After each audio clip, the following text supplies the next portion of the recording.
third principal path is what? Correct view. All right.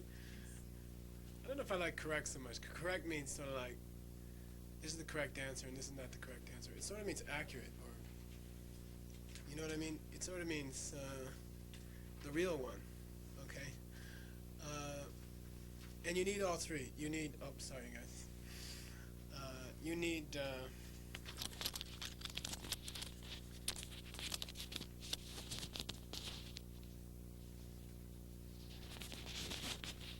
You need renunciation. You need that kind of desire to get to Buddhahood that we talked about today. And then you must have correct view, okay? The understanding of emptiness, okay? And how they all tie together is a little bit something that used to bother me a lot. You know, I didn't see how they all tied together. The connection between renunciation and bodhicitta, I finally saw it in a scripture by Pabongkar Rinpoche, and it was kind of neat. He said, really, when you think about it, bodhicitta, or the wish to get enlightened, is just renunciation aimed at other people. You know, and that makes good sense to me. You know, renunciation is understanding that every good thing that you have will eventually be destroyed by the very nature of our existence. And then bodhicitta really is just understanding that other people have the same problem. You know, that they're in the same boat. So those two are okay. Now what does correct view have to do with all that? Correct view is mainly the study of emptiness. But somewhere in there, the laws of karma are being... There must be some connection between the study of emptiness and the laws of karma. So we're going to go through that. I think the first thing to talk about, the first thing to understand is the idea of emptiness, okay? Emptiness is, very simply, it's an absence of something, okay? Like, a very good example is, in this room, is there a thing, is there a two-headed, purple, full-size, real, breathing elephant in this room, okay? And then you know, you kind of get, you have in the back of your mind, well, if it's a real full-sized, he said full-sized, so it must be like 12, 15 feet high. Must weigh tons, you know, and the skin, the hide would have to be a natural purple. And besides that, this elephant would have to have two heads. So if I say, and now look around this room, and tell me if there's a, they can't hide under the table is what I'm trying to say. You know, if there's a two-headed purple elephant in this room, you would know it. They also make big manure, and you would know that too. You would, I mean, it would be very noticeable in this room if there was a two-headed, full-size purple elephant. So you can say there is a kind of emptiness in this room, which is the emptiness of two-headed, purple, full-sized elephants. And that actually does exist in this room. That's one of the phenomena which exists in this room. The absence of two-headed, full-sized purple elephants does exist in this room at this moment. Okay, so you got to get used to that. You got to get used to the idea of the absence of something existing in this room. The absence of two-headed, purple, full-sized elephants does exist in this room. That's one of the qualities of this room. By the way, that makes the qualities of this room about endless, okay? All right, okay? But that particular absence is one of the qualities of this room. And that exists in this room. You know, if you close the door and said, hey, in their room, is there the absence of two-headed, full-sized purple elephants, you'd have to say, yes, it does exist in that room. Emptiness is very similar, okay? It's the absence of something that never could have existed anyway. And that's important. That's important to say. I think most people never get that. And we call it gakcha.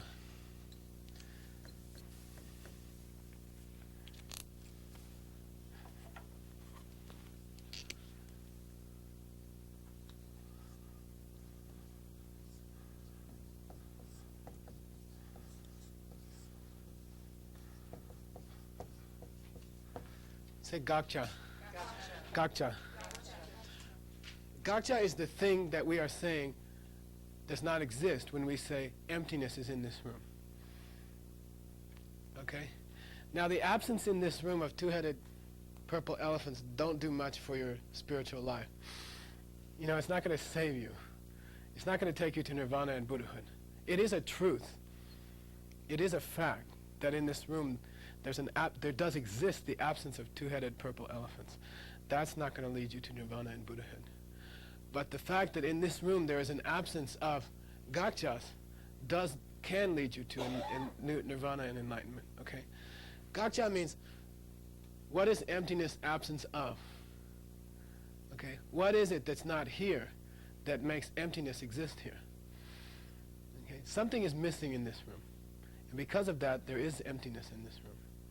Okay, and this gakcha is the kind of thing that we say, there's no such thing as this in this room. Therefore, things are empty. And if you understand that nicely, you can reach nirvana and enlightenment. Okay, so gakcha means it's very similar to a two-headed purple full-sized elephant. Okay, it's the thing in this room that's not here, and never could be here, because they don't exist anyway. Okay.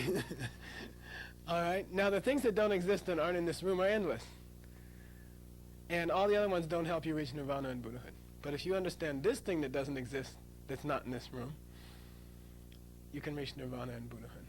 Okay. There's something in this room. There's an absence of something in this room, and if you understand that absence of something, you will reach nirvana and Buddhahood. So emptiness does not mean anything like not thinking about anything, and it does not mean the fact that there's nothing between this pen and this hand. It doesn't mean that at all. Okay, it especially doesn't mean that everything is an illusion, nothing matters, good and bad is all the same, pain and pleasure is all the same. Do whatever you want. You know, good deeds and bad deeds, morality and immorality are all the same because everything's empty. That is the most vile interpretation of emptiness. It's totally wrong, totally mistaken. Doesn't mean that at all. It means that there's something in this room, there's an absence of something in this room, that if you could understand it, you'd be able to reach enlightenment. Okay. So the gakcha we're going to describe. Can you describe the kind of elephant that I just talked about? Like in Buddhism, in the monastery, they say, let's talk about those rabbits that have horns. Okay, now are those horns 6 inches long or 12 inches long? You know, like, let's have a debate. Are those horns 6 inches long? Let's have a debate about the height, the exact height of a purple two-headed elephant. You know, are they 12 feet high or 15 feet high? Come on, like, can you discuss the qualities of a thing that never existed anyway? No, it's meaningless. The thing doesn't exist. How can you discuss what color it is or how high it is, or you can't discuss that. So actually, the gakcha, which in our case is a self-existent thing, okay, a self-existent thing, you could never describe a self-existent thing. Can't. It doesn't have any qualities. You can't say it's 10 inches long or 12 inches long. It never existed anyway. Okay, but you can describe something else. What? Your idea of a self-existent thing. The thing you imagine when I say self-existent thing. Okay, you can imagine what an purple elephant would look. When you close your eyes, you can see a purple two-headed elephant. So you have a mental image of a purple two-headed elephant. But a purple two-headed elephant that really exists out there, stomping around this room, is non-existent. But the image in your mind that can exist.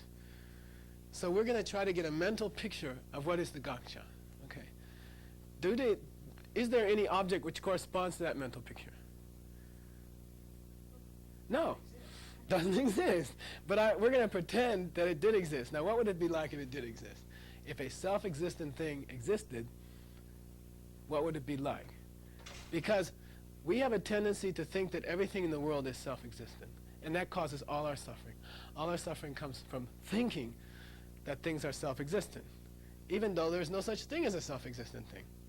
If you collected all the self-existent things in the world together in one room, it would look like empty, because there's no such thing. You know, if you herded all the purple two-headed elephants down the main street of Bloomington into the main post office, what would be there?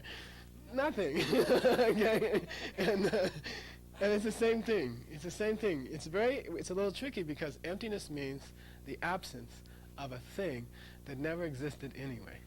Okay, so it's a little hard. Yeah. Okay, empty, a thing that never existed anyway. Yeah. Okay, that means something that, does gotcha mean something that's free of the five aggregates? Exists without the five aggregates? We're going to do it right now. We'll go through it right now. Ready? Gok means, this is gok. Gok means to choke somebody, or to stop something, or to cut something off. So gokcha means, no, that thing doesn't exist. So what exists? Oh, everything that you see exists. In my own perception. Sure. And you can eat them, you can use them, you can drive in them, you can walk with them down the street. Okay, anyway, to understand absence of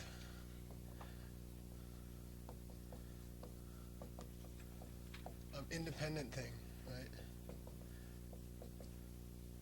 Well, I'm sorry, let's say self-existent thing. We'll list all the self-existent things. Yeah. It's like the list of my income or something. Okay, self-existent things. And then we'll say dependently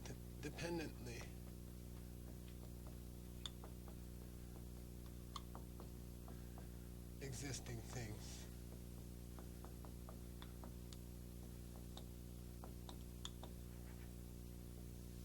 And this is equal to that thing they call dependent origination. Okay? You've heard the word, maybe, dependent origination. Very long, very mysterious. Not very mysterious at all. Okay? You can understand it in about 2 minutes. Okay, what is dependent origination? Because that's the opposite of a self-existing thing. Self-existing thing doesn't depend on anything. Dependent origination, or the thing which exists through depending, depends on other things to exist. Okay. Now there's 3 different ideas about what depending means. There's 3 different schools of Buddhism.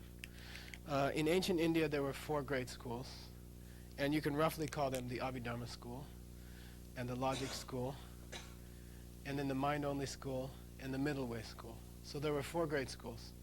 First 2 are Hinayana, second 2 are Mahayana. So there's the Abhidharma school, higher knowledge, if you want to call it that.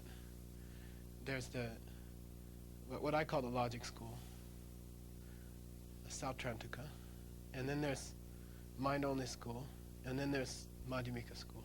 Okay, 4 great schools of thought in ancient India. Buddha taught all 4. The first 3 have ideas which are wrong. All right.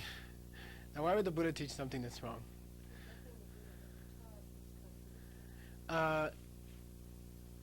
Everything the Buddha taught is helpful towards reaching nirvana and Buddhahood.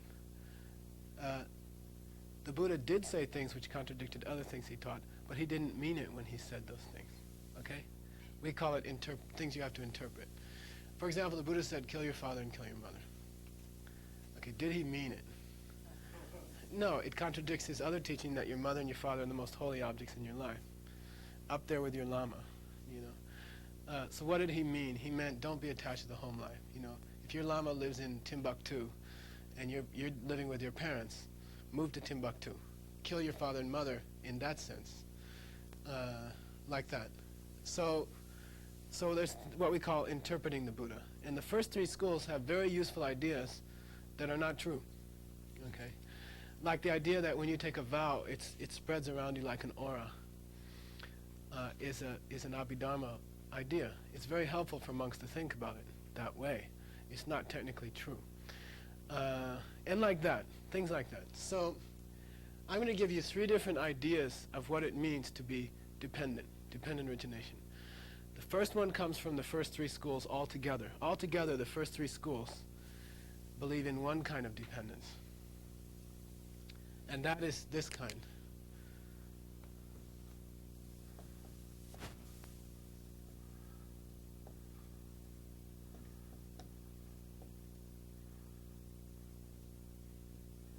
Well, let's put it differently.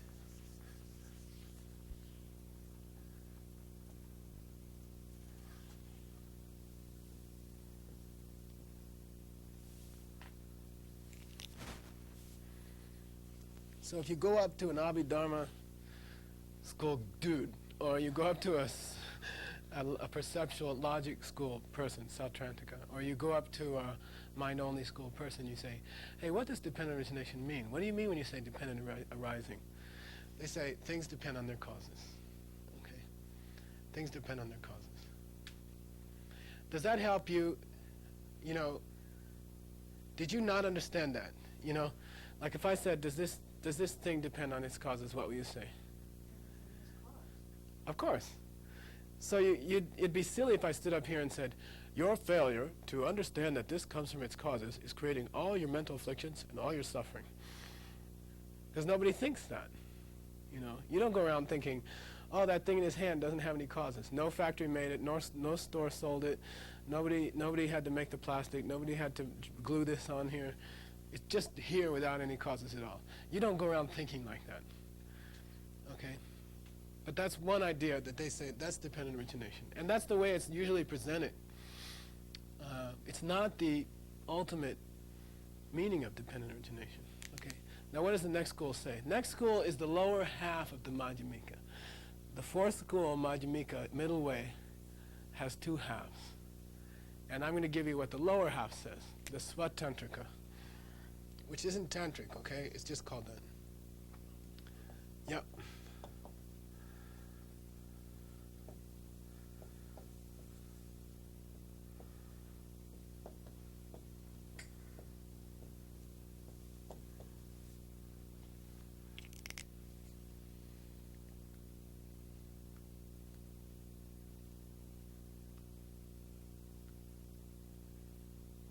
This lower school of the highest school, okay, the lower half, school 3B or 4A or whatever you want to call it, they say, you lower schools, you don't understand dependence.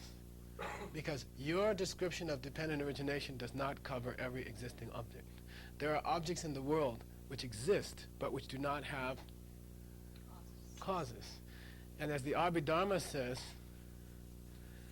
Sakche sapamechinam, nama tope duchinam, sakche kangchur dedala, sanam kunduge parkur, samelam ki dembadang, duma chinam sum yang te.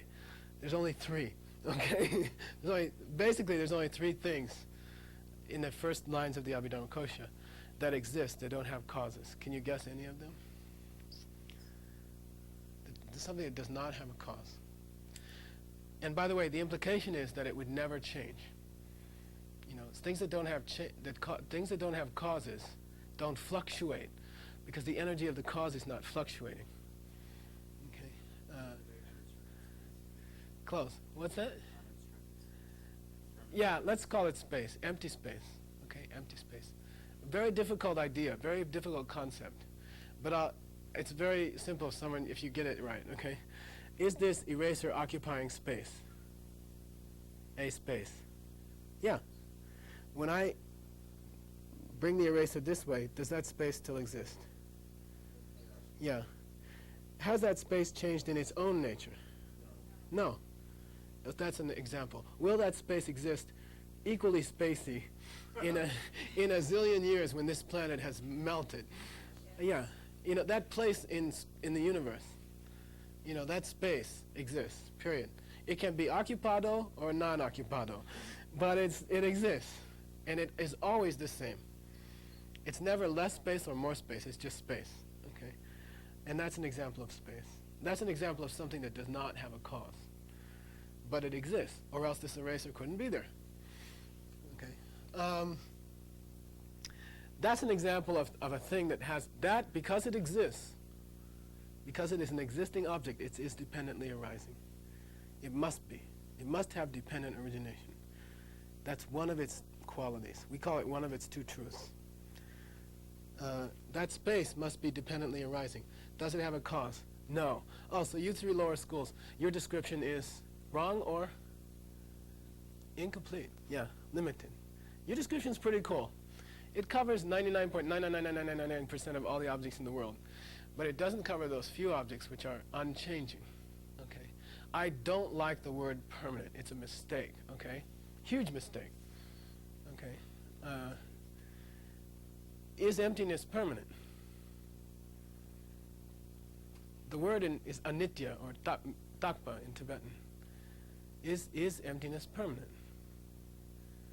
I mean, just to address my objection to this word, it's totally wrong, big mistake. Does this eraser have its own emptiness?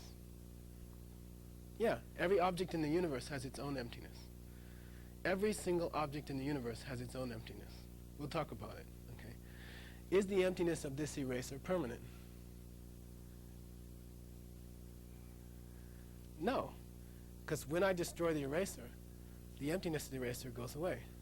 Okay, so that the word permanent is mistranslation terrible. It's been like 30, 40 years now. You know, it goes away. It's not permanent, but it is unchanging, and that's the real meaning of Takpa or Anitya. The emptiness of this eraser never changes. It never gets more or less empty. Okay, it's like that space. The space is either the space is there or the space ain't there, but it doesn't become less space or more space. Okay, the emptiness of this eraser never changes, but it can go out of existence when the eraser is destroyed. So it's not permanent, but it is unchanging, and the real meaning of that word is unchanging. Okay, so these guys say our definition is cooler because it covers unchanging things too. Okay, why do things change? Because their causes fluctuate. Why do you get old? Why do you die? Because the karmic seeds which create that impression of you have been thrown into motion by some energy which is fluctuating. And when that energy goes down, then you die. All right.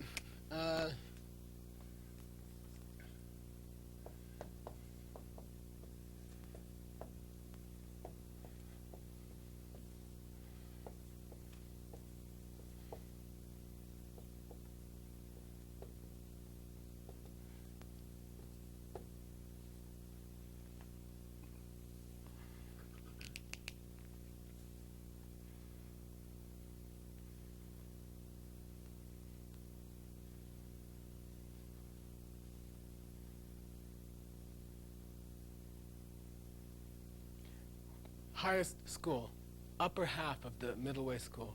They're called prasangika, okay? You don't have to know, it doesn't matter. School number 4B. Call them the 4Bers, okay? They say your definition is okay, but it's not quite detailed enough. The real meaning of dependent origination, the real meaning of dependence, is that things depend on my projections. Okay? Things depend on my projections. What's that mean? It's very simple. It's very simple. We talked about it yesterday. The boss comes in to scream at me, right? Like the door opens, you know, and he walks in and he starts yelling at me. You know, why didn't you get that job done? I see a very, very unpleasant object. Okay, I see something bad. The guy next to me, if he doesn't like me, he sees something good. Okay. And this is Madhyamika reasoning. Can the boss be good and bad at the same time? Can one thing be evil and pure at the same time? No, it's impossible. Can one object can be wholly white and wholly black at the same time? It's impossible. Can one thing be absolutely cold and absolutely hot at the same moment? No, they are contradictory in one object at one time. The boss cannot be both good and bad at the same time. It's impossible. He's either good or bad. Okay? Right? That's just a sign that the way of thinking about the boss is wrong. That's an indication that our way of thinking about the boss is wrong. You have to ask what? From whose point of view? Okay, he can be good and bad to different people at the same time. From one person's point of view, he can't be good and bad simultaneously. Pure good and pure bad, okay? At one time. But from two different people's points of view, he can be good and bad at the same time. Okay? That's his emptiness. Okay? His being a good man or his being a bad man depends on how my mind takes it. Okay? And that's all. Things are a result of my own projections. Okay? Is this an eraser or a life-threatening mountain? Huh? No, it depends on who you are. If you are a flea walking on this table, and I go, meow, you're just getting crushed by a life-threatening mountain. Seriously, they do not see an eraser. They cannot project onto it eraser. Okay, big difference. Beings in different realms, especially beings in different realms. I mean, forget humans, but beings in different realms, of the 6 of which we can only see 2 directly. I can talk about bugs and humans. I'm not going to bring up hungry ghosts and hell beings and all that. Okay, but just the difference between a bug's perception, bug's projection, and a human's projections. Is it the same sense data? Is it still a rectangular, brownish object to him? Yeah, it is. No, he's looking up and seeing this huge rectangular, brownish object. Okay, I mean, supposing they can see that far. I don't know. Okay. But he can look up and see the same outline and the same color. Okay, so the sense data is the same. The information your mind is getting is the same. One kind of being is seeing it as eraser. The other kind of being is seeing it as life-threatening mountain. Of course, does the brown and the rectangle exist? Yes. Is it from its own side inherently an eraser or a mountain? Neither. Okay? If it was a life-threatening mountain from its own side, independent of my projections, I would be scared right now. I'd be shaking, I hope it doesn't fall on me, And if it was a self-existently, independently, inherently on its own side an eraser, then a flea would get up and say, let's erase the horn, and that's its emptiness. That's all. Emptiness is no big shakes, okay? It's blank. It's a brown rectangle. And depending on your own karma, your own mental imprints, you're going to be forced to interpret it in a certain way, okay? So I always put this comma here. What's this karma mean?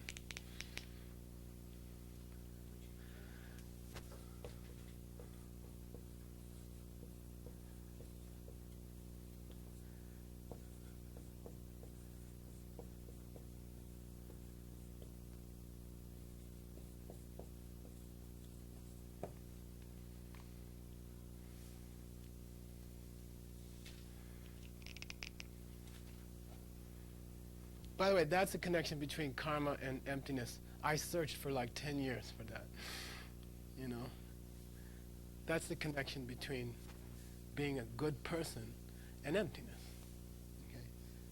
Half of the canon, 2,000 works, talk about being good and compassionate.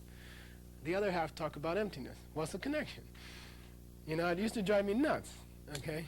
Hey, this is it. If you want it to be a life-threatening mountain, hurt other people. If you want this to be a life-threatening mountain in your next life, hurt other people, okay? And it will be, because you will be. Will you be the flea? Are you a flea? You're just having a flea's projections, okay? By the way, which is the same thing as being a flea, okay? Having a flea's projections and being a flea are the same thing. And you can get squashed having a flea's projections. And it hurts, okay? It hurts the same as if it weren't your projections, okay? And that's the idea. This thing is not of its own accord one way or the other. It totally depends on your projections, okay? Now, the question. Read this carefully, and I'm going to ask you a question, okay? Ding, ding, ding, ding.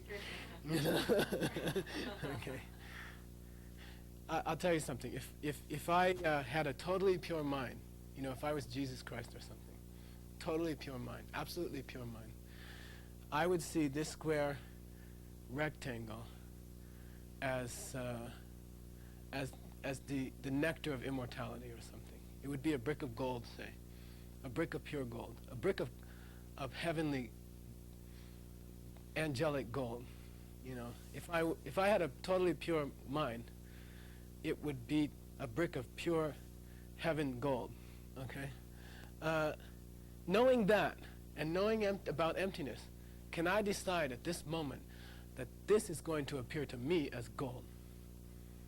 Can I consciously decide on willpower, because this thing is empty, I now decide it's going to be gold? No. Why? What's the word here that's working? No. Forced. Okay. Forced. Okay. You don't have a choice.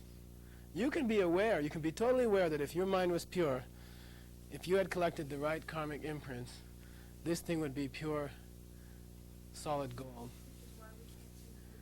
Yeah. Yeah. Yeah. And you can be aware of that, and you can be frustrated all you want, but it's not going to make it gold. There's only one way to make it gold. By the way, now you know how to make it gold. What do you have to do? Purify your mind. Purify your actions. Okay? Purify your actions. Very, very interesting.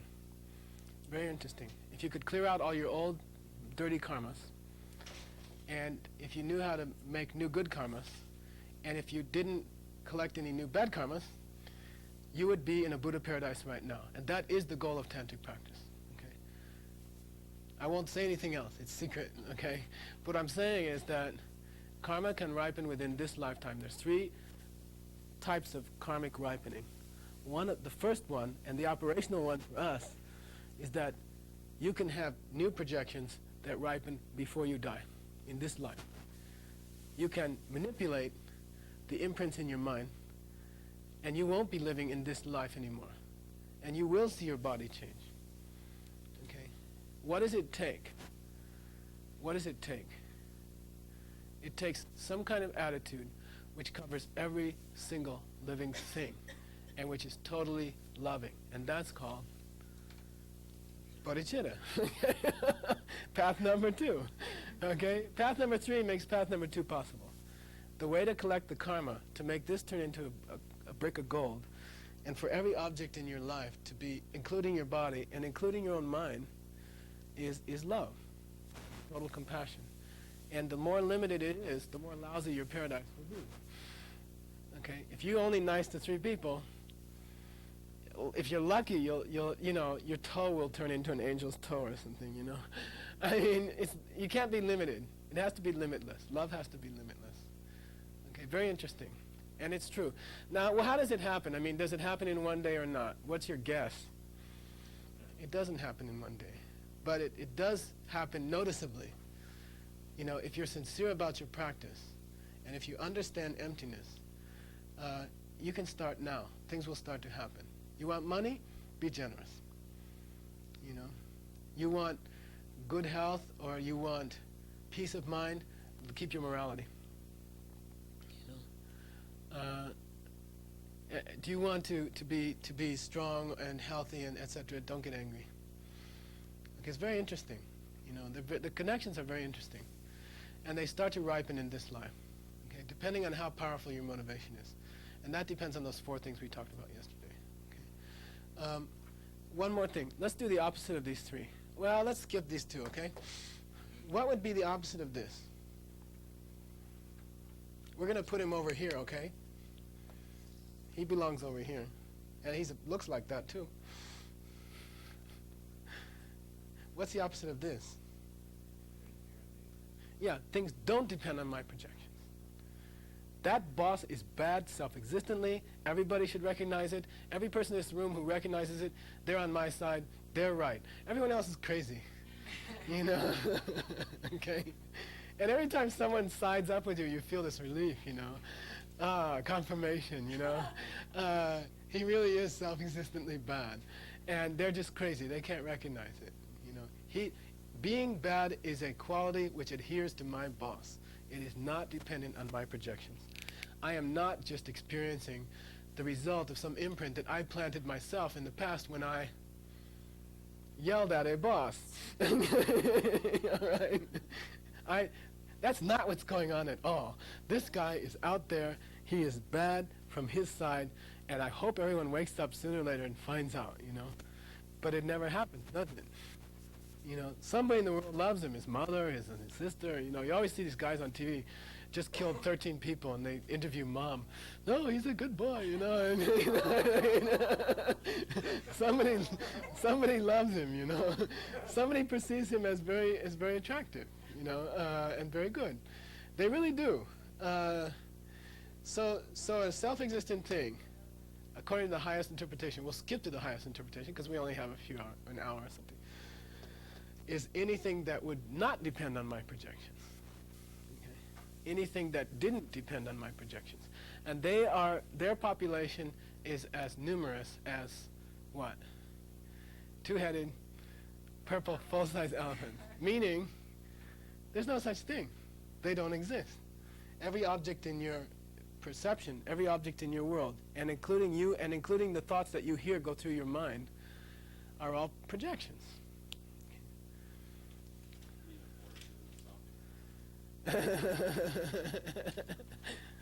Okay, now what's that got to do with our goals? You know, that used to bother me too. Okay, so some lama gets up and talks about emptiness for 3-4 hours. And at the end you say, whew, okay, I guess I kind of get it. You know, something about the parts, something about the whole, you know, I don't know exactly. But what does that have to do with your life? You know, what does that have to do with getting to enlightenment? What's the point? Okay, it has a point on 3 levels, okay? And we'll talk about that.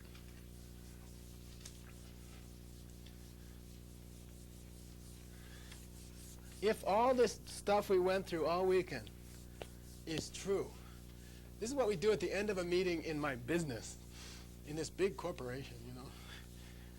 Because they know that everybody will just go to lunch and forget everything they said, you know. So they do what's called what, you know? No, action plan with deliverables and dates. Yeah. And implied threats that you won't get paid as much if you don't do it, or sometimes directly stated threats. Okay. So I mean, at the end of any business meeting, we have an action plan, and people, you know, sign on. You know, so you have to sign on. All right. 3 action plans: kill old bad imprints. Right. You got to clean up the mess in your mind from the past. Okay, that's obviously the first thing to do. Your mind is chock full of how many imprints? Trillions and trillions. Collected at the rate of 65 finger snap times the exponential factor. You know, every day that goes by, they increase by like thousands and thousands. By the way, that's why it's important to confess quickly. You know, I have phone friends on the West Coast, because if I do a bad deed at midnight or something, I can call them, because it's 9. They're still awake, you know. You know, seriously, you know, especially monks. We have to confess them quickly. You know, they just multiply like fleas. Okay, so you got to kill your old bad imprints. Secondly, you have to avoid new bad. The imprints are what make the projections, right? They're what force things on you. You have to avoid new bad imprints. Is that enough? I mean, if you cleaned out the imprints that create all the bad things in your life now, and if you avoided impressing onto your mind any new bad imprints, would you be happy? Why? Yeah, that's it. Number 3. What do you want to say for a verb to imprint? Plant to imprint? I mean, how to put it? Plant. Fantastic imprints. Okay.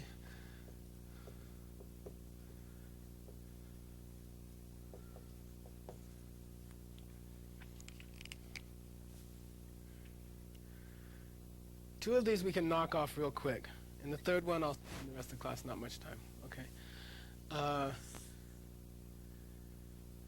Avoiding new bad imprints. What does emptiness have to do with that? You see, if you can tie this point together, then Buddhism makes sense. You know, why did the Buddha spend half his time talking about good deeds and half of this time talking about emptiness. What's the connection? How do you avoid new bad imprints? It's in the reaction time, in the response. I call it the response factor. Okay? What I mean is, as long as you have these old bad imprints, what's going to come to you in your life? Excuse my New York talk. Okay, crap. Okay. You know, bad stuff is going to be popping up in your life. As long as you have old bad imprints, as they ripen, bad things will pop up in your life over and over again. For example, a screaming boss. Okay, and really that's an example. The definition of bad karma is what? Do you remember? Something which results in a karmic result which is unpleasant. Unpleasant. If it's unpleasant, it's a result of bad karma. So here's this boss. He's screaming at you. That's a result of an unpleasant karma. To put it differently, the imprint that you put on your mind when you yelled at somebody in the past is now flowering. You can think of your mind as a glass. And these as the imprints come out, as they ripen, you see a movie on the glass. You know, you're watching this movie on the glass. Okay, and that's the imprint is ripening. Okay. How do you avoid new bad imprints? How do you avoid a new boss yelling imprint? Don't react. Don't respond with the same thing, with anger. Okay, you have to say with anger, right? And as we said yesterday, you can, out of compassion, very appropriately, if you're on a bodhisattva track, which you all are, say something to stop him from being angry, or say something to stop him from attacking somebody. You can stand up for justice. That's not yelling back. Yelling back means angrily, with anger, responding, retorting to him. If you do that, you'll create a new bad imprint. Okay. Or any other mental fiction. Can be desire also. Okay. Yeah. Let me ask you this. I work in a mental health clinic. I had a woman who was psychotic attack me. Yeah. And pulled me into the bathroom. Yeah. I did not hurt her, but I kept her from pulling me into the bathroom, pulled her in the hallway and yelled for help. That's Is that what you're fantastic. talking Not at about? all. Like Not you at all. do justice, Oh no, that's proper. Yeah, but that's you don't fantastic. actually- okay. Yeah. Okay. Yeah. And I always say, if somebody says, "Well, what if she'd pulled a knife on you?" Yeah, I know. And the answer is, do what you would do if she were your closest friend, or if she were your mother or something. And that normally involves some kind of restraint, some clever, quick means of restraint, or run away, or something like that. There's a difference between if it was some ugly, big, stinky, drunk guy, and if it was your sweet, dear old mother attacking you with a knife. You would tend to try to restrain your mother. And if you had a gun and you didn't, if you knew how to use it very well, then you'd probably just blow the guy away, Because, and it's not that the situations are different, it's just your own bias. If you can restrain them or take some even violent action out of love, or out of the same kind of good feeling that you would have if you're trying to help your mother who's gone crazy and went at you with a knife, then go do it. You can do it, and it's no bad karma. In fact, it's an excellent karma. It's a very good karma. Okay. So you have to avoid new bad imprints. I'm not talking about the gray areas. The gray areas are 0.1% of your life. I'm talking about all those bad deeds you do, and they're bad. We can leave the gray. People always debate me for 2 hours about this gray point. But they don't mention the 90,000 deeds they do they know they're wrong. Okay. Let's stick to those. Avoid new bad imprints. If you understand, so people say to me, okay, what's the method? What am I supposed to do? The boss comes in. The boss says, "You stupid head." He hasn't even accused you yet, but you're already starting to feel something come up. What are you supposed to do? Remember his emptiness. That's all. Say to yourself, emptiness. Okay. Emptiness. Okay. Does that mean he's not standing there? No. Does that mean he's just an illusion and he doesn't count? No. He can not give you a raise or give you a raise. He counts. He does count. He matters. He's real. Okay, what does it mean? And then your mind will say, why did that guy say that I'm supposed to remember emptiness? I don't get it. It means that he doesn't have a nature of being an angry, screaming boss of his own. And the guy next to you probably thinks, hey, this is great. You know, this person's finally getting what they deserve. That's the emptiness of the boss. The boss is not self-existently, from his own side, inherently, naturally, angry or unpleasant. He's empty. He's blank. And then what's the next thought that's going to come up in your mind is, well, then why am I seeing him angry? Why do I have to experience the unpleasantness and the guy next to me is like, you know, why? Why? Yeah, my own imprints. I'm being forced to see him this way. You know, does that help you see him as more pleasant? Big question. It comes in the Diamond Cutter Sutra. Does that help you? Does that somehow he changes into pleasant? Not at all. No more than this changes into gold. Not at all. Okay? Don't expect it. Well, your own emotions will be more pleasant. The emotion of anger will not be there. But the emotion of unpleasantness, of having to hear him, does not change. There's a very clear citation in the Diamond Cutter Sutra, where the Buddha says, look, you know, long ago, was it the Buddha or Subhuti?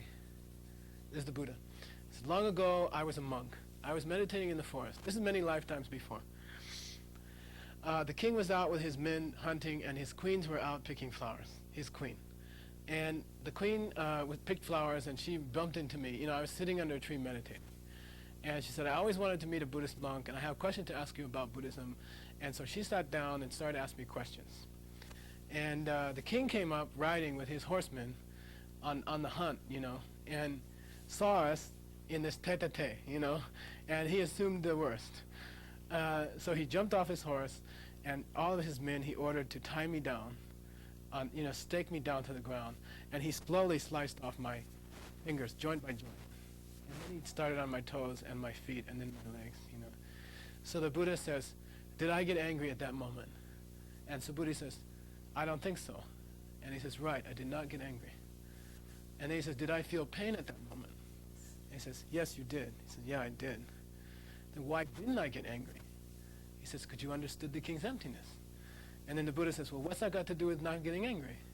He says, you knew that the last thing in the world you wanted to do was to get angry, because then you're going to meet another king who's going to see you with his queen, who's going to cut your fingers off.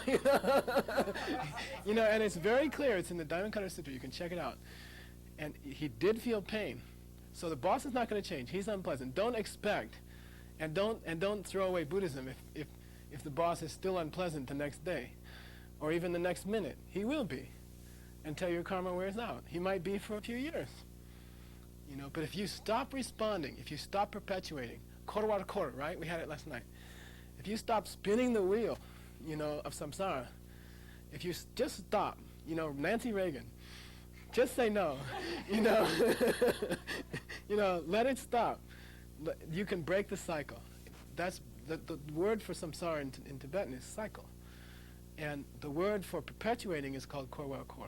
You have a choice at any given moment to perpetuate the bad things that are happening to you, or just say no. You know, and you just say no. Now, is it that easy? No. I'll tell you.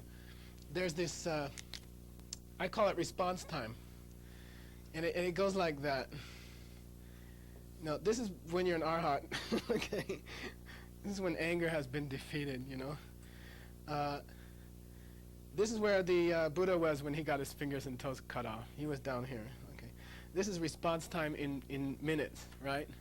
And I'll tell you, you won't remember what we just said until you're on the way to the bathroom half an hour later after yelling at your boss. I can tell you that.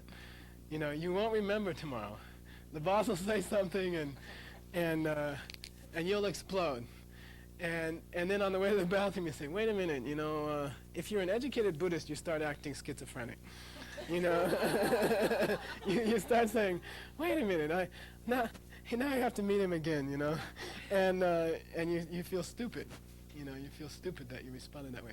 And then the next time he comes in, you'll remember on the way to the door, on the way to the corridor to the bathroom, and the third time and the fourth time you'll remember as you are concluding ranting at him. And what you want to do is reduce the response time down to 0. this point is arhat. This point is nirvana. You know, when the response time is total zero, you've reached nirvana. Okay.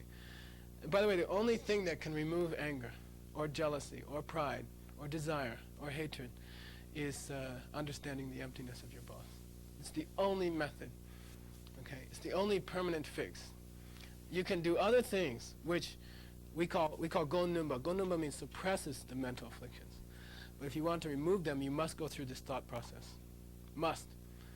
Okay, it's very interesting. The understanding that he is empty and being angry at him cannot coexist in the human mind at the same time. It's a true antidote. Meaning, the understanding of emptiness, so long as it is parked in your mind, fills all the parking spaces. And no mental affliction can park there. Impossible. That's the nature of an antidote. Okay, it's very interesting. See, I know you have to go to work. So okay, yeah. Yeah. Oh, very interesting. Good question, okay? You can go through this whole process and never be a bodhisattva. Bodhisattva is a whole different show. Somewhere around here you perceive emptiness directly, by the way. You don't have to be a bodhisattva to reach nirvana. You don't have to have ultimate compassion to reach nirvana. Nirvana is simply defined as removing your mental afflictions permanently because you understand emptiness. Definition of nirvana. Okay, that's a debate. You know, that's the definition of nirvana. You don't have to have love, ultimate compassion to go through that. But then sooner or later you got to go back.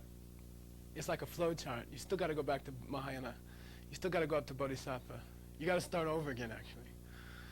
Mostly. So better to start out Bodhisattva in the first place. In other words, you say, I don't want to scream back at my boss because I don't want to delay my enlightenment because many people are depending on me. It's a whole different mindset. And it's good you brought it up. It's a whole different mindset. I am cheating all my loved ones. You know, I am making them suffer more because I'm having another mental affliction. You know, and now it's gonna be longer for me, and I won't be able to help them. You know, they have to suffer more years because I allowed myself the luxury of a mental affliction, and it's selfish. You know, once you're on the bodhisattva track, you have to be good not only for your own interests, but every moment you delay your own enlightenment, you are letting down other people. And it's very interesting. Okay.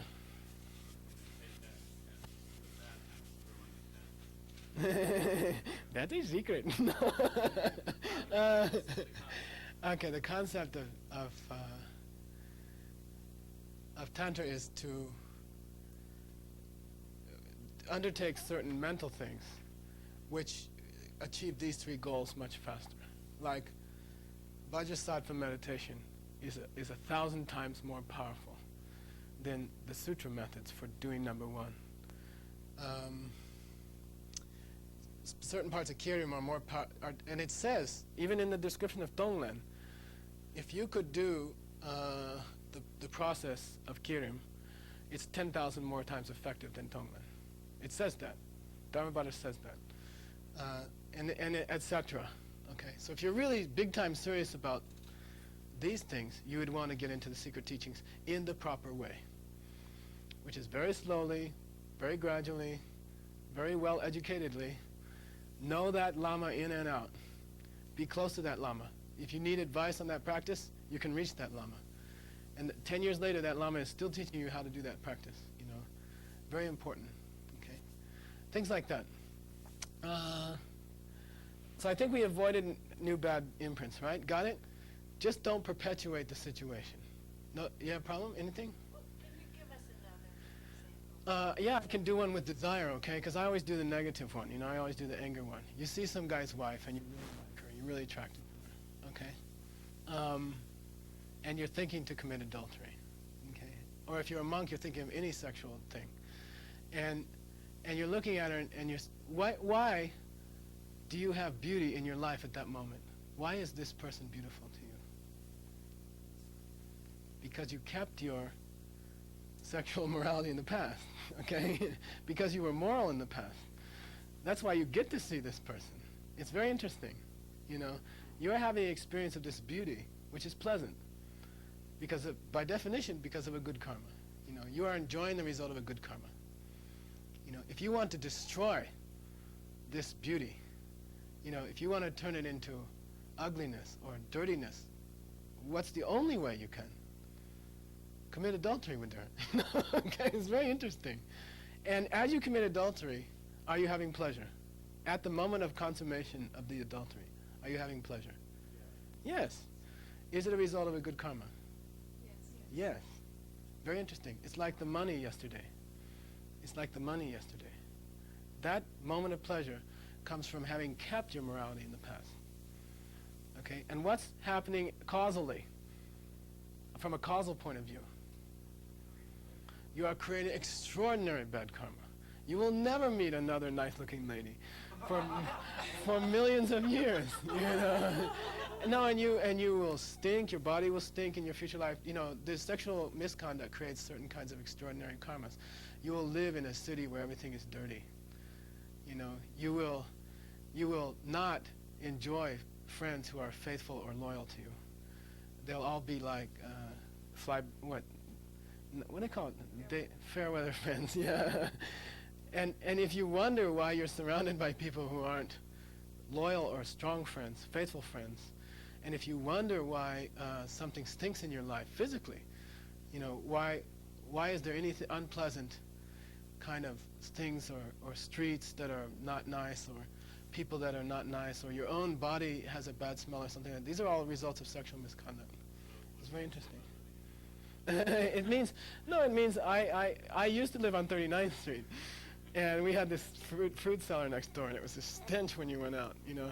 And I kept telling people, just be good in class, keep doing your purifications, and somebody will offer us a beautiful space. And they did. You know. When you're sitting there in that restaurant, Yeah. it's sort of like that graph from earlier. Oh yeah. You can go through all that, so you'll think to Yeah. yourself, wait a minute, emptiness. And then It goes like this. explain emptiness to yourself? Yeah. You know, Oh, you say the reason. Okay, she's empty. What does that mean? She could have been looking to me like a horrible, terrible, dangerous witch. Okay. Then why is she looking like this nice, beautiful lady to you? Because I kept my morality in the past. So if you want to keep her around, and you want to keep beauty in your life, what should you do? Do not touch her. You know, respect her. You know, keep your morality nice. And that's very hard. You know, the intellect and the what do you call, instinct are at war all the time. And in a Buddhist, the intellect is trying to take over the mind, and the instinct is pissed off. There's this text by the first Panchen Lama. It's the war between intellect and instinct. Very interesting, very beautiful text. It's like the devil and the angel in one guy's mind, and they're having this horrible argument with each other. And instinct says, "Come on, man, this will be fun," you know, and intellect says, "No, it will be fun, and I'll have horrible suffering later," you know. And instinct says, "Come on, live for the moment, you know. What do you mean about the future?" And intellect says, "No, I'm tired of that. That's been happening all these years, you know. I want to be happy for once, you know." And then you get in this huge argument. It's very beautiful. So that's on the pleasure side. Okay. So what's interesting about that is that there's, if I understand correctly, there's no harm in this example with a woman, for example. There's no harm in enjoying. Well, that's what I'm trying to say. You don't see the Dalai Lama restraining himself in that sense, you know. He doesn't go around and say, "I can't have a raspberry tart, you know, it's a pleasure." You know, it's like, the Dalai Lama is like, "Ha ha," you know, he's like, "Oh," you know, and you know, you can enjoy things, really enjoy them, because you know where they're coming from. By the way, how can you perpetuate raspberry tarts? How do you make sure you're not having the last raspberry tart? Think all these things. Offer it to your lamas. Offer it to your lamas. Say, "I'm eating so that I can get some strength of body and some happiness in my heart, so I can go back in that place and teach nice," you know. And that's why I'm eating this raspberry tart, you know. And you just have this positive attitude about it. And by the way, oh, it tastes so great. Oh, Geshe Dargye, you want to bite? Okay, you know, you meditate and you visualize Geshe Dargye, you know, you stick it in his mouth, you know, and let him have a bite, you know, and You mean when a bodhisattva eats, it's a whole different story. And you're not allowed to eat without thinking like that. You break a bodhisattva vow if you have bodhisattva vows. If you use clothing, take a shower, put on your deodorant, eat something nice, and don't think about those things, you break your vows. It's very interesting. You have to think, I'm taking a shower so that I can look nice, so that the next person I help on the street will be happy. And I'm using deodorant so that people will stay near me and I can affect them nicely. And I'm eating so I can have some energy to help people. And you're supposed to experience everything like that as a bodhisattva. If you're on the bodhisattva track, and it's just more fun anyway. If Buddhism is all wrong, this is all more fun anyway. It's more fun not to yell back at the boss. I always tell people in New York, like, people in New York need time, They're very busy. They knock you down if you're standing in the street. You have to be moving. It doesn't matter if you don't want to go anywhere. You have to be moving, And and I say, look, I was trying to argue against the mental afflictions, and then the big argument was, they take time. It takes 5 minutes to have a good mental affliction. And they're like, yeah, I could save 5 minutes, And, I can get another project done, I can get another report into my boss, And it's just a more efficient way to live. It's inefficient to have a mental affliction. It's inefficient to yell back. You're just wasting time, and your lifetime is short. So by the way, planting fantastic imprints is that. Live in a world of fantasy. It's fun. And it's the right way to live. You are not crazy, and you are not some kind of stupid idealist, Every time you eat something, think, I'm doing this for other people. I want to be strong enough to do the good things I'm going to do today, And especially those of you who have kirim, say, I'm not just doing this because I'm hungry, I'm doing this for all living beings, I am feeding an angel today, and don't be shy. Don't, you have a choice. You can either be in this fantasy world, which is quite sweet, and which is going to plant fantastic imprints in your mind, or you can be practical, sensible, realistic, and that don't plant very good seeds at all, So don't be shy about it. Don't worry, people are going to say, oh, you got your head in the clouds. Yeah, I do have my head in the clouds. And I'm trying to get to a Buddha paradise. And that's the kind of imprints that it takes. And it's a lot more fun. And you don't do anything bad. You never hurt anybody. This is benign mental disease, where you're just happy all the time, and it works. And it happens. That's how you can plant those imprints. And don't be shy about it. Don't be practical. Do it. Go put some incredible, fantastic cake on your altar and dedicate it to all sentient beings and fantasize on it. It's okay. It's healthy. It is the only healthy state of mind. The rest are sickness. Practical is sick. Practical is sick because what does practical lead to? Death. Death and destruction and loss of all your things that you ever had. So what's so practical about that? It's impractical. Bodhisattva mind is practical. Okay, we'll stop there, and then we'll kind of cover one more thing, which Bruce talked about yesterday. That's how to plant the fantastic imprints. Let yourself go as a bodhisattva. Just let yourself go. You see a dog hurt on the road, stop, pick him up, take care of him as if he was your mother. Don't be shy about it. Don't worry that you have 5 dogs in your house. Okay. You never know who's who, in my trail, right? Avoid new bad imprints, Don't be shy about it. Just don't perpetuate the bad scenes that happen to you. They will come to you until the last days of an arhat. Until enlightenment, these things come to you. They will keep coming to you. They will get less and less, but they will keep coming. And then we have to learn how to short circuit old bad imprints. We're going to do that after the break, okay? Yeah. We're going to talk about the mental break before meditation. Yeah, we'll do that. We'll do that very last thing, okay? In fact, it'll be next. How's that? Because you do this during meditation, okay? All right, take a break. Let's start at 3, okay?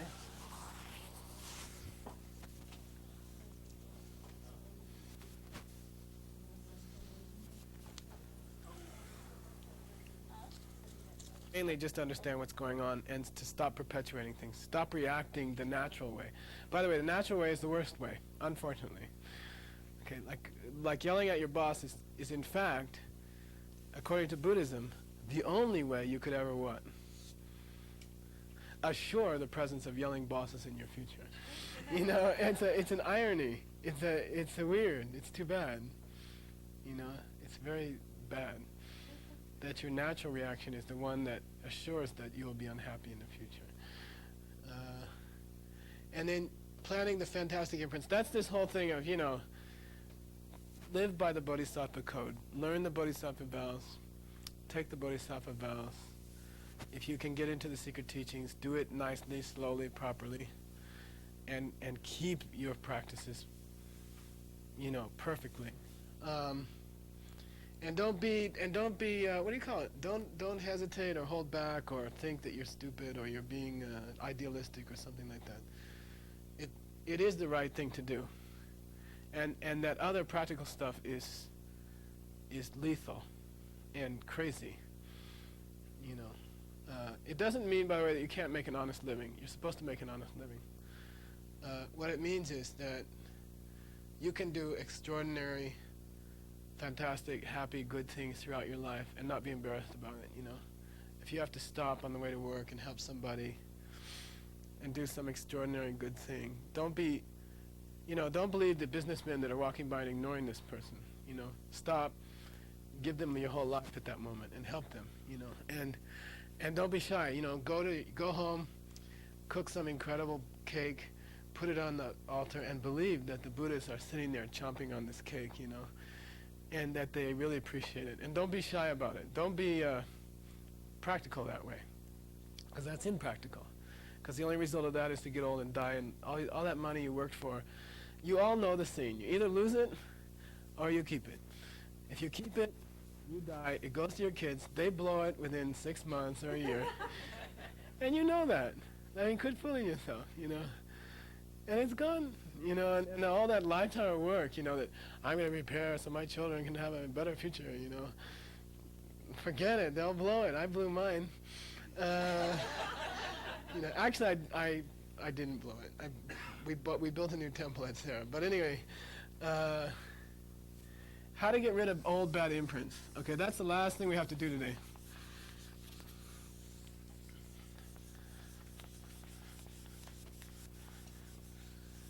By the way, you just understood emptiness in an intellectual way. So in a way, you've seen emptiness. Have you seen it directly? No, directly is a whole nother experience. It's a whole nother thing. It happens in deep meditation. It happens once in many, many, many, many, many millions of years. You know, you've had countless lifetimes, and there's some kind of culmination where you see emptiness directly. When you come down out of that perception, which takes like 20 to 30 minutes, you have all these extraordinary realizations. You know, you see your future lives. You know how many lives it's going to take to become a Buddhist. 7 is very typical. We call you Lendumbawa, which means a 7-timer. You know, you have, very typically, you see 7 lives in the future, your own Buddhahood. You meet the Dharmakaya of the Buddha. You see your own death. You can read other people's minds for that day, okay?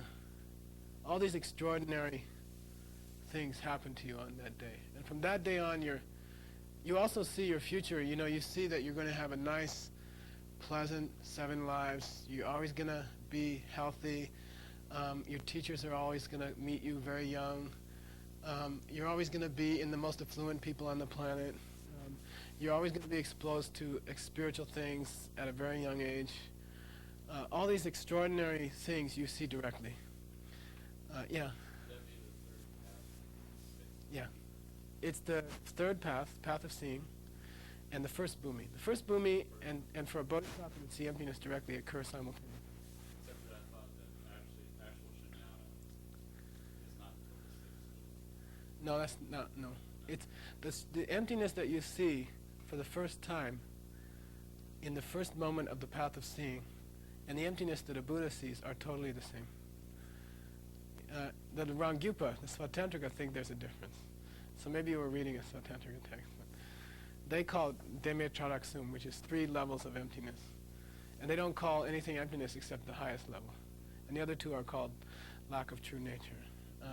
But that's another whole spiel. Okay, how to kill old bad imprints. This is of, I mean, if you understood what went down this weekend, this should be of great interest to you, you know.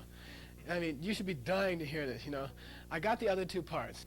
I know how to collect extraordinary virtue, mostly bodhicitta, mostly by that love that we did in the morning. I know how to avoid new bad deeds. I just remember the emptiness of my boss, and I remember that I do not want to meet him again. And the best way to do that is to not respond with anger. Okay. But how do I have all these karmas in my old karmas. You have the karmas you know about, and you have the karmas you don't know about. Okay. How do you get rid of those? And there's a 4-step process. And it's called the 4 forces.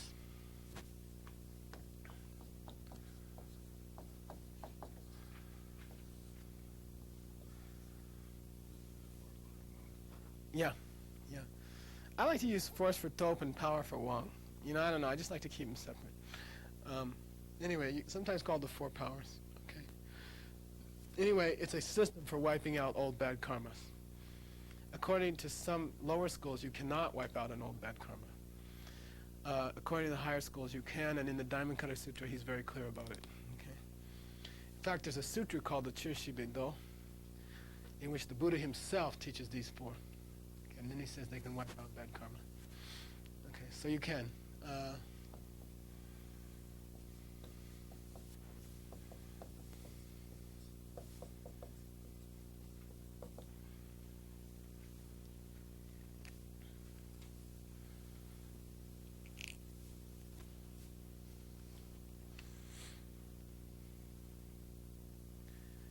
Oh, you don't have to repeat that. That's English. Foundation means in your book, the first pair there, after the mandala. That's foundation. Foundation means you go back to the 2 basics of Buddhism, which is taking refuge and bodhicitta. So you just think about them.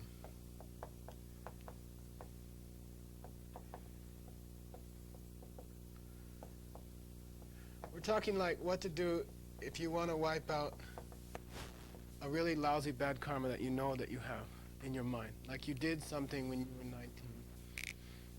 And you know what it is. I know what mine is. And you want to wipe out that karma. You're aware that the karma is in your mind. Take refuge and develop bodhicitta. Go back to the basics. Okay. Foundation means the basics. You go back to the basics. Take refuge means I come back to my understanding of why I became a Buddhist in the first place, which is that there's nothing else to do. All there is left, other thing is just to die and get old, die, lose everything I own. Those are 2 choices. You know, either Buddhism is right or it's wrong. If it's wrong, all you have to look forward to is getting old, dying, and losing everything you own. If it's correct, then you have some hope, and that's refuge.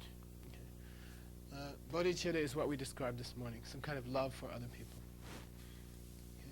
By the way, as you do Tonglen, and you try, if I say, I hereby restrict you to taking those sufferings from other people, which you can name, clearly describe to me. I don't want this fuzzy, vague, oh, I'll take Joe's sufferings, you know. I want to know specific sufferings that you know that the guy has, that you are going to take and destroy in your heart.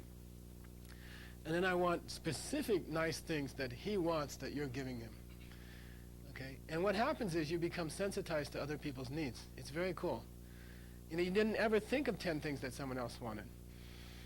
And now you are. And what will happen is as you fantasize about it, you'll find yourself making tea for them or bringing them some coffee or helping them out. And it'll start, like all fantasies, it will start to act itself out in your real life. You know, it'll be very cool. Your life changes. People say, oh, you're so much more friendly, so much more nice, you know, and it's just because you've been fantasizing about helping this guy all day. Okay, that's bodhicitta.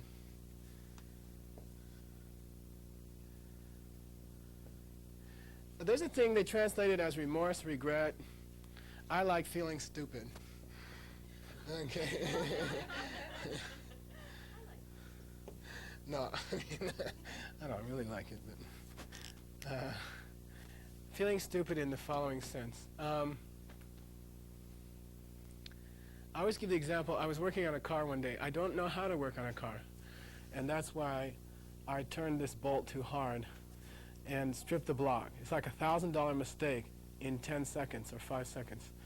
You know, within 5 seconds, I had just lost $1,000. Or it's like somebody asks you to hold some very rare crystal thing, you know, and you get distracted and you drop it. And this is the feeling that you have at that moment. I don't know how you describe that in English, but I think feeling stupid is pretty close. You know, you just feel like you just wasted something very important. And you're looking down at this rare Chinese porcelain vase and all these pieces and thinking, gee, if I just hadn't been distracted for that moment, you know, if I just hadn't looked away at that moment, I wouldn't have ruined this thing. It's this feeling of stupid. It's like feeling that I made a big boo-boo from a moment's inattention. And that's how an educated Buddhist should feel. If you know the 4 principles of karma, which you can't say you don't know, and you do something that you know is wrong, you feel stupid because you just planted something in your mind that's going to cause you problems. And so an educated Buddhist, as I said, you get to be schizophrenic. I always tell people, I can't get through the bus station in New York, you know. There's like all these things the monks shouldn't look at. And I'm like, you know, and then I go like that, and then oh man, another imprint, you know, and I can hardly get to the ticket booth, you know, and your life will become a little bit like that, okay? They say what's happening is you're not getting worse. You'll think you're getting worse. What's happening is you're really just noticing what you were all along, okay, for the first time. And so feel stupid about it. That's essential for this process to work. You have to have what's intelligent regret of an educated Buddhist. I almost prefer to call it that. It's the regret of someone who understands how they have just planted a very powerful imprint in their mind through a single moment's inattention. Okay. Yeah. My question about that is a feeling that I have is how can you construct that feeling without becoming attached? What do you mean by attached? I know for myself when I have that emotion, I can dwell on it. Oh, yeah, like you can say guilt or something like that. Like I had a student who despite everything she knew, had an abortion like last year, despite all the training that she'd had, like 3 years of training, and she just, and then she went crazy. We took her she was in the mental hospital for like 2 months, and from regret of dwelling on it, you know what I mean? And I think that's, yeah, you have to be able to judge what's useful and what's not. It's no use to go to the mental hospital for 2 months, you know. It's better to go home, feel stupid, and get on with the job of purifying it, you know. And I think that's the main thing. In Buddhism, there's not a word, I don't know, Bruce, guess, there's no word for guilty in Buddhism. In Tibetan, I don't think there's a word for guilty. There's a word for remorse or regret, or understanding that you did something wrong. But there's no word for this kind of, dwelling on it in an unhealthy way and then going to the mental hospital, you know. And I told her later that I was proud of her because she understood. You know, she would not have gone to the mental hospital if she didn't know. If she didn't understand what she had just done, she wouldn't have gone to the mental hospital. And the fact that she did go to the mental hospital proves that she understood what she did. And that I believe that kind of regret was very powerful. But there's a point of no return, you know, a point of low returns, where there's no benefit to be in the mental hospital. You should be home meditating on these 4 forces, you know. And yeah, you have to be able to judge your level. And there's no word for like guilty, obsessive, low self-esteem, beating on yourself. There's no such thing. It's like this person, it's like a scientist who says, this reaction has occurred. Now this will lead to this consequence, you know. This is a very bad consequence. I must wipe out this imprint, you know, and it's very logical, you know. It doesn't need this big, it doesn't help, you know. You have to be very logical. But it's not bad to feel bad about it. That's a virtue, okay? So if I understand you correctly, the way to avoid that is to Yeah. But that is necessary to feel stupid. That's part of the purification. Otherwise, you'll do it again. Well, I've heard Lama say Yeah. sometimes that the Westerners in particular who grab one time and Yeah. and make it strong, make it the purification, but don't flip into the other side of attachment, which is for the positive ego, which is I'm so bad, I'm so bad. Yeah, it doesn't. Yeah. Okay. Number 3.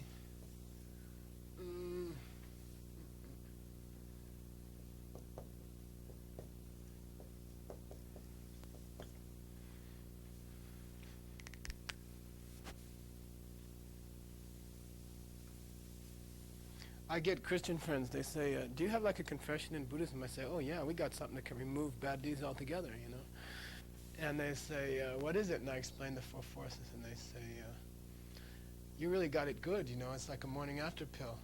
Yeah. You can do anything you want the night before, and then do the 4 forces the next morning and just purify it.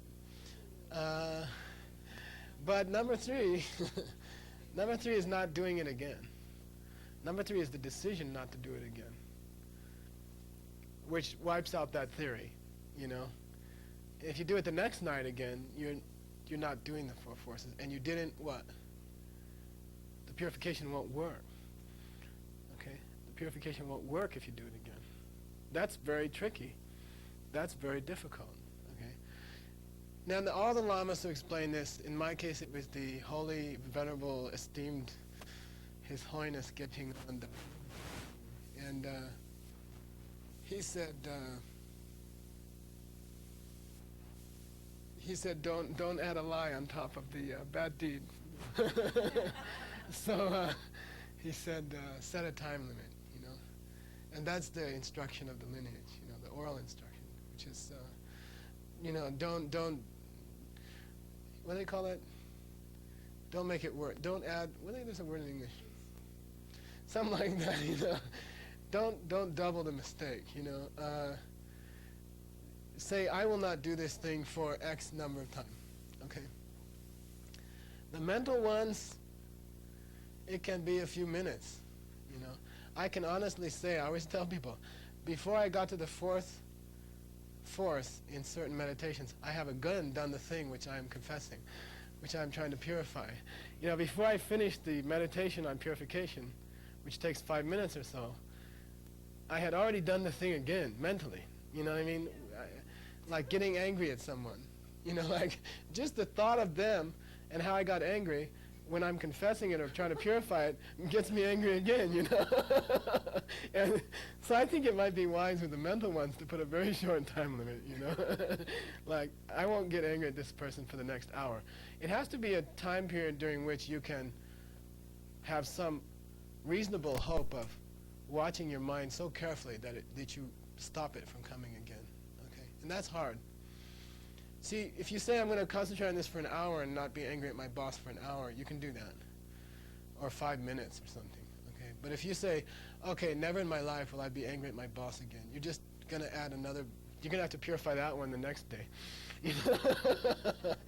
So pick something reasonable. If it's a terrible bad deed, like an abortion or something like that, and now that you understand about it, well, then you can say, not for the rest of my life. I will never do that again in my life. That's the kind of thing that you can, you're not going to do that on a spur of a moment or something like that. Okay? Yeah. Does this actually purify the deed, or does it keep it from growing? Keep the deed to actually keep it from growing? It's a good question. I mean, the question is, does that karmic imprint stay in your mind, and this process prevents it from ever activating, or is the imprint itself destroyed? I don't know. I know that it doesn't ever bother. I mean, it can never be expressed again. I believe I've seen texts that say you still have the imprint, but it will never grow. It will never. Well, I'm sorry. I should say this. The diamond cutter says, if you had an imprint in your, it does. This is interesting. This is the answer. The diamond cutter says, an imprint which would have taken you to a hell birth does go off, but it goes off as a migraine in this life. Okay, so the imprint is activated, and it does thereby dissolve by activating, and it just activates as a migraine. instead of a hell birth. So there's something about this process which I don't, if you were in a debate ground and you said, tell me why, what is it about these four things precisely that ruins the potential of that mental seed to give its fruit, its full fruit? I haven't figured it out yet, and I haven't seen a scripture that's very clear about it. I'm sure you could if you thought carefully about it and studied it carefully, but I guess I haven't had time to do that, so I don't know exactly the process. I have a question too, because I do a daily Vajrasattva practice, and it's on in mantras. Then, then he allegedly said, and now you're completely pure. But it's like you do it every day, and you're not really completely pure. So, why does it say that once you've done the practice, all your negativities, obstructions, and deteriorative commitments are completely pure? Why, if that's true, aren't you just suddenly moved? Yeah. 21 mantras. Yeah, it's a good question. We went to there's a thing called Chishakin Sutra System, General Confessions. Monks do it during the Sojong, during our bi-weekly confession. It's a one-page thing. It's supposed to wipe out all bad deeds that I've ever done in my countless lives. And you get up from confession and everything looks the same still. So it didn't. And so we went to the Saramay, after that course, and we asked all these great lamas. And the basic answer was, look, you got to keep doing it over and over again. It's like wearing away at a rock with a piece of wood or something. And it can wear it away, and it will wear it away, but it's going to take it's going to take repeated, hi Dakota, it's going to take repeated, doing it properly over and over again. You cannot remove an imprint on the first shot. Yeah. There's an importance to believing or to visualizing this holy being telling you that. So that's not crazy and it's not meaningless, and there's a big point to that. By the way, that particular meditation doesn't work, and all the texts say it doesn't work unless you're doing this at the same time. Okay? This has to be combined with that, or it doesn't work. Okay? These four all have to be, it's called Topshi Tsangwe Gonne. All four have to be present during that practice, or it doesn't work. It's just visualizing some guy. Okay? But if you do that in conjunction with this, it's extremely much more powerful than this alone. Okay? All right. So restraint, not do the thing again for a certain period of time. Okay? And by the way, that's said to be the guts of the four forces. That's said to be the essence. It's not doing it again, or it's the decision not to do it again, or it's the self-control for at least some period that gives the four forces their force. Okay. And so if you could only do one of the four, work on this one. Okay.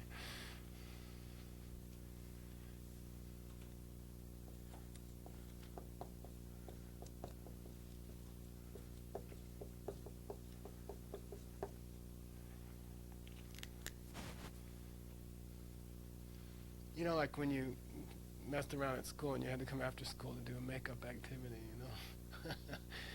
You choose some virtuous deed and you dedicate it to stopping the energy of what you did. What are some examples?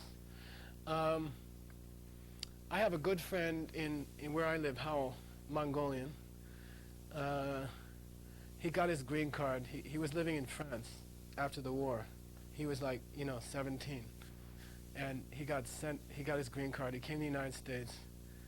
And as soon as he got here, they drafted him to go to Vietnam.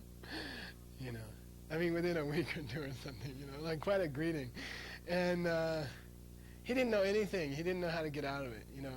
If he had lived in the States for a year or two, he could have gotten out, I guess. So they took him into a room. They said he had these bridges on his teeth. They said, you don't want these bridges on your teeth, because if you get shot, you'll suffocate on them. Take him out. Took him out, pulled out the rest of his teeth, and sent him to Vietnam, And so he's going back and forth and shooting in the bushes. He had these big firefights on the road, and he says he didn't ever specifically see someone die, but he sprayed whole areas with machine gun fire, and so he came to my Lama. He's a very good student of my Lama, and he said, what do I do? What should I do to make up? He said, I happen to know that your father's keeping 2 sheep. If you know Mongolians, they love sheep meat. They'll die for sheep meat. They do die for sheep meat. Anyway, he said, I happen to know that your father keeps 2 sheep in his backyard that he's going to slaughter to eat. So I want you to buy them from your father and take care of them till they die a natural death. And that's your makeup activity, you know. And dedicate it to the people who might have died by your hand. And so he says to me, do you know how long sheep live if you let them live as long as they want? It's like 16 years, you know. And he fed them for 15, 16 years. And then, you know, they only died just recently. And that was his makeup activity. So every day he went out, fed them, thought about it, you know. And it's a purification. Mantras are supposed to be very good. Any kind of good deed. I mean, if you hurt life, try to do something to save life. Like abortion is very common. Then go work in a clinic somewhere. Help, you know, go work volunteer at a hospital. Try to do things to help human life, to save human life. If you stole something, then, you know, try to build things for poor people, or, you know, do things like that. But the ultimate one, the highest makeup activity of all the books say the same thing, is to study emptiness. You know, say, I'm going to spend 15 minutes and study emptiness. And I dedicate that to wiping out the bad karma I collected when I yelled at my boss this afternoon. You know, and dedicate it to that. And it's very interesting. What does that have to do with the exercise of not collecting new bad imprints?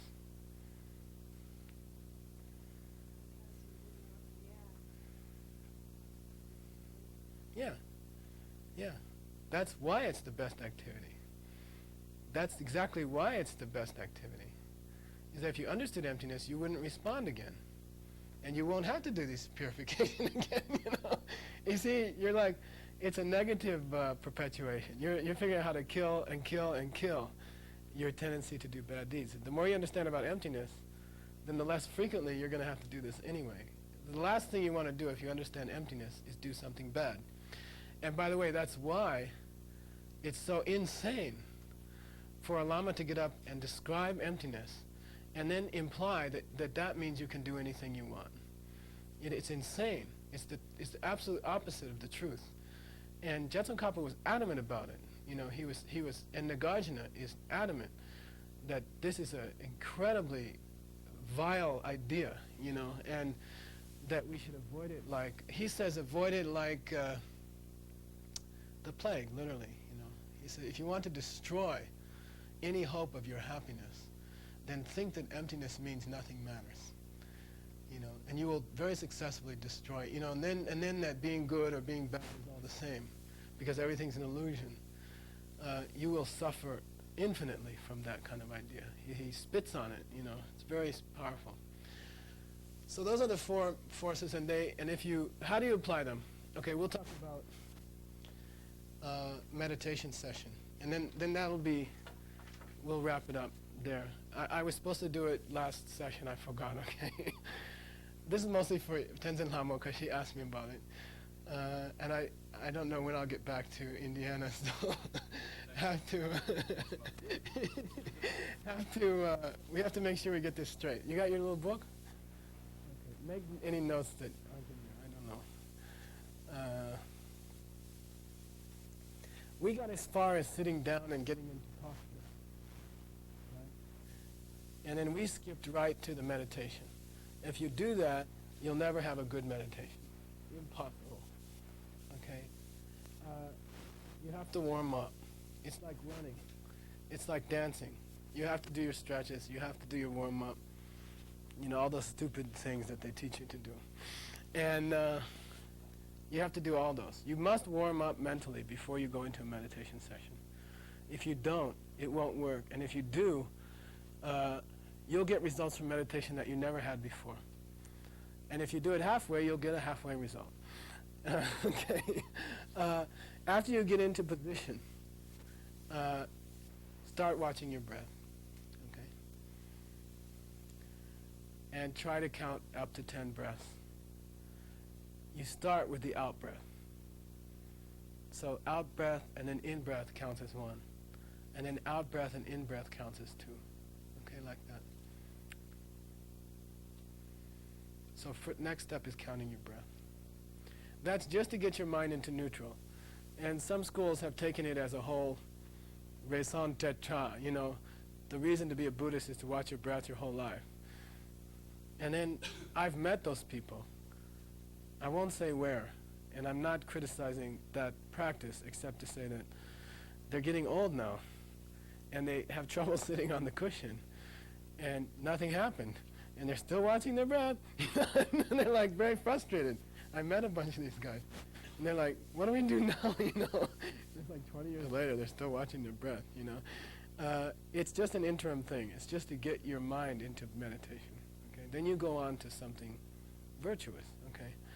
So you watch your breath, and you get it down. Try to get to 10.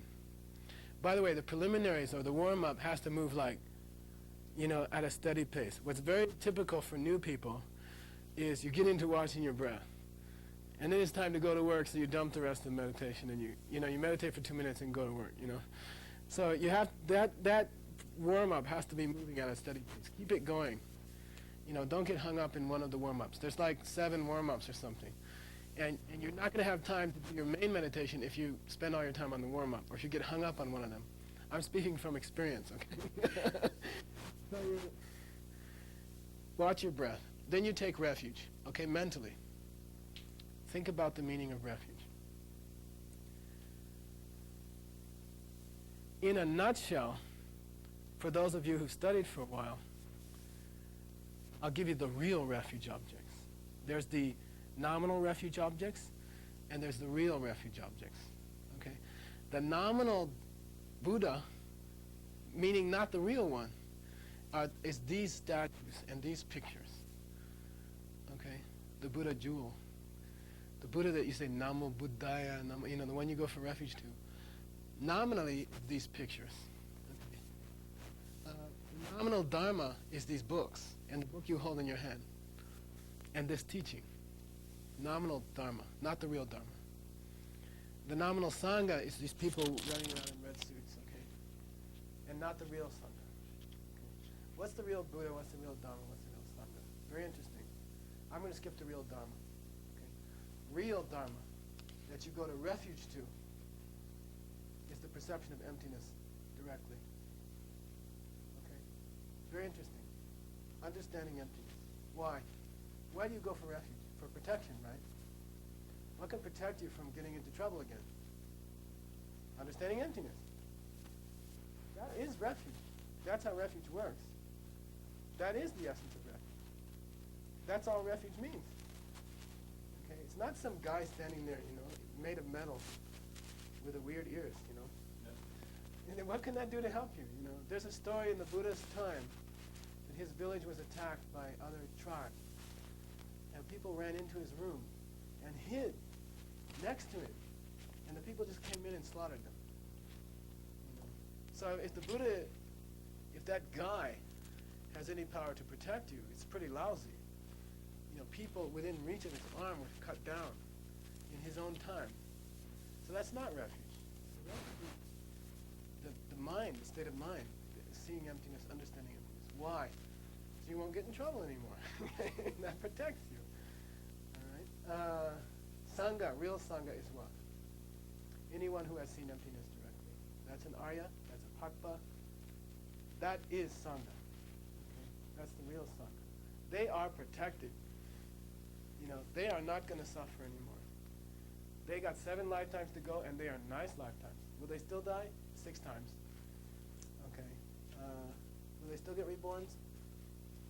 7 times. Will they have any major suffering? No. That's protection. That's real protection. And you can't say that about anybody else in the universe. It's only someone who's seen emptiness directly has any hope, real hope. And that's Sangha. Okay. Buddha, jewel, is mainly the Dhammakaya. What is the essence of the Dhammakaya? Emptiness. Emptiness of the Buddha's other 3 bodies is the Dhammakaya. Are we getting a theme here? No. Buddha jewel jewel, the real Buddha jewel, the one that protects you, is emptiness. The real Dharma jewel, the one that protects you, is the perception of emptiness directly and intellectually. And the only people that are really protected are those who have seen emptiness directly. So that's protection. Okay, that's going for refuge. That's a long story, but that's the next step in your meditation. Okay? You go for refuge. If you want to make it short, you say, I go for refuge in the fact that today when something lousy happens to me, I am not going to respond the way I did naturally. That's refuge. That's going to protect you. That's protection. The Buddha has no other ability to protect you. All he can do is teach you what you just heard. He has no other ability to protect you. You can stand next to him and get hit by a car or get cancer or whatever. He can't do a thing about it. Okay? That's the first one. Next one is bodhicitta. Think about, you can do a little tonglen or something, like just a few seconds, like a minute. Think about the suffering, especially those 6 that other people have. I like to concentrate. I'm a busy person. I don't have much time in the morning, honestly, to tell you the truth. I go straight for the one of the number 6, which bothers me the most, which is no satisfaction. I go straight for that. I just try to imagine how many people in Manhattan are being driven into the city that morning by all kinds of public transportation, by their lack of satisfaction. It's not the car, it's not the taxi, it's not the subway that's driving them into Manhattan. It's their lack of satisfaction. Everyone got up at 4 o'clock or 5 o'clock. It's, if you don't live in Manhattan, it takes like that long. And they're being driven into New York by their lack of satisfaction. I can imagine 6 million beings being driven into Manhattan by this one mental affliction. And for me, that does it. I can get bodhicitta. Imagining, as I sit in Manhattan, this vast horde of people converging on Manhattan because their mind is not satisfied, then I can get bodhicitta for all those poor guys, Then I have to get up and go to work too.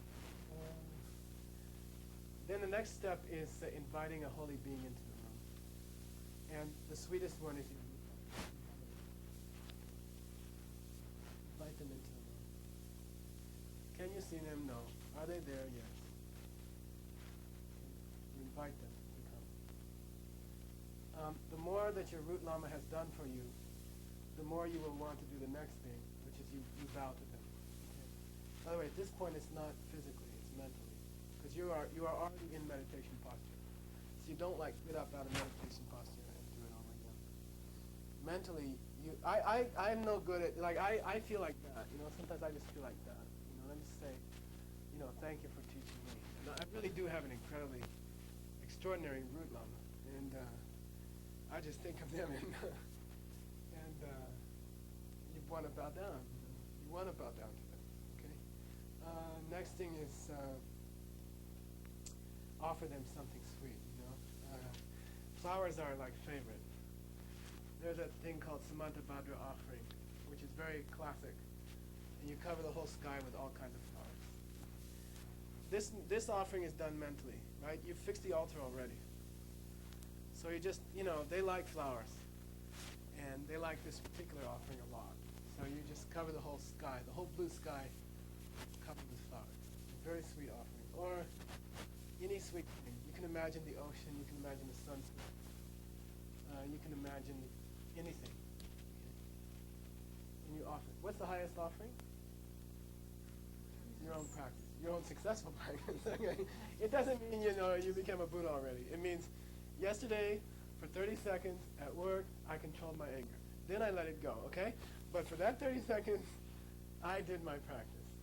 And I'm offering you that.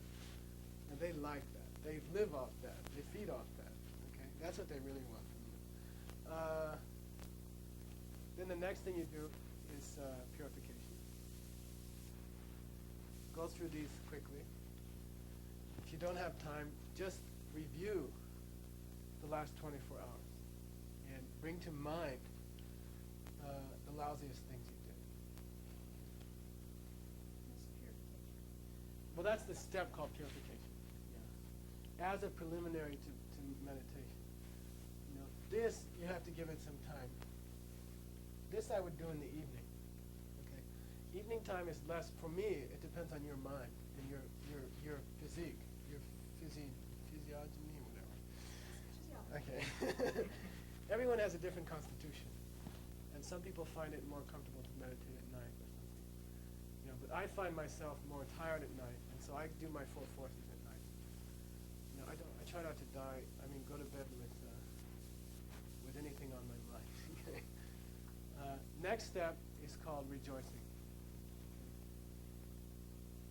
You can rejoice about your good deeds or other people's good deeds. Okay. It's important, and I like this. I say this is what I think is not emphasized enough in Christianity, which I love Christianity, and I grew up with Christianity, and I still like Christianity.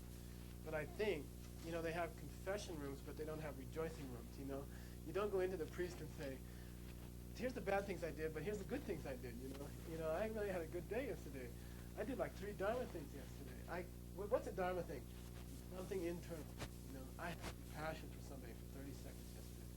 I would like to rejoice that to you. And I guess in Buddhism, when we get our huge temples in Indiana, Bloomington, there'll be rejoicing chambers and confession chambers, and you go, Bruce will be behind the curtain and he'll say, yesterday my boss yelled at me and I didn't think I saw him mention it. He'll say, oh, that's great, Then you'll try to guess who is that. And then it should be like that. It should get like that. So it's very important that you balance the purification with rejoicing. Rejoicing in other people's good deeds means, according to all the scriptures, you get 10% of their good karma if you just be happy about what they did. So go for the big time, be happy about His Holiness. Here's this guy wandering around the world teaching people patience and compassion. And just rejoice, be happy. I like to rejoice in all the great lamas of the past. I feel like they're my friends. I feel like they've been teaching me all these years, and I just like to be happy about what they did, what they taught. And then you get 10% of that. Next thing after that is, by the way, this has to be flowing pretty fast, okay? If you do it slow, it'll be midnight. and it's okay, but you have to have the proper warm-up. If you just flop down and try to meditate, you won't get much happening. It's like running with cold legs, and something won't go right. I often get older students say, "I'm trying to meditate. It's not." So it's a little spiel that you'll learn to go through automatically as you get into meditation, and it'll take like 5 to 10 minutes by the time you get good at it. At the beginning, it takes a little longer. Next thing is, you imagine all the lamas in the world, and you say, please teach me. Please teach the Dharma. Please continue teaching. Please teach me. It's very interesting. I had this happen at work. Some guy at work that does something irritating to me. It happens all the time. And then I feel bad or I feel angry. And then I think, wait a minute, this morning you prayed to meet this guy. You prayed that your lamas would teach you. And he's teaching you. You know what I mean? If you really get into it, if you're really serious, all the people who harm you during the day are teaching you much more than those nice, friendly lamas at night. It's the people who really test your spiritual strength and help you develop your spiritual strength are all those people who push your buttons. And it's not those nice, Zaza Rinpoche at night who's so friendly and supportive. You don't grow. They don't test you. You can't. The real great lamas are the people who push your buttons. And so you're stuck now. In the morning you're praying to meet them, and at 9:30 they show up in your room, and you can't complain. You have to say, okay, I did ask you to come. I remember, and they will come. And that really is your teacher. I'm not kidding. It's not a joke. Then the last preliminary is that you ask those teachers to stay in your life. You ask them to stay around. The karma to keep a teacher in your life is extremely rare.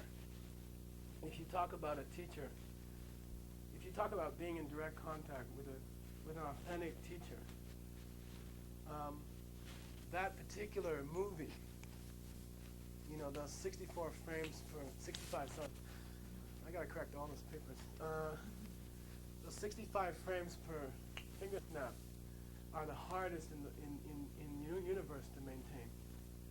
That karma is extremely rare.